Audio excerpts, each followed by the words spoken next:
I have to get your take on this hyper-political correctness that has been plaguing us all this week. Well, let's just start with a fundamental truth. You know, truth always helps when you're in a crazy season. And yes, it's been a crazy week. We are not helping our kids when we are so hypersensitive to their feelings. We're not helping them.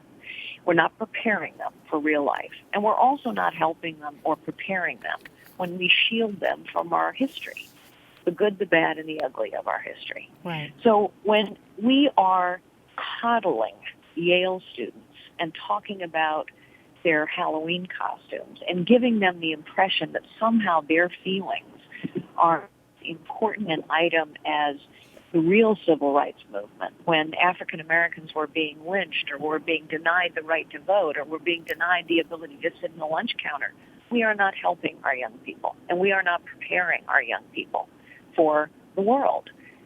Right. No, that's a good point. And just earlier today, and I know obviously because you're running for the White House right now, so you probably haven't had a moment to check on this, but there was a young woman, a student, on Neil Cavuto today, and she was launching this project where they wanted to make college basically free. They want to make college free for all college students. It's an entitlement they deserve. They say the 1% should pay it. When you're out there talking with voters, a lot of whom are millennials, a lot of whom are these collegiates, how do you break through that noise of entitlements? Because it seems, particularly if you look at the headlines today, there are so few college students with the common sense that something must be earned and they're not owed anything.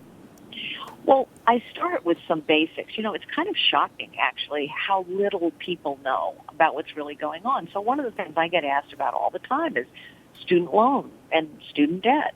And I'll say to young people, did you know that the federal government took over the student loan business?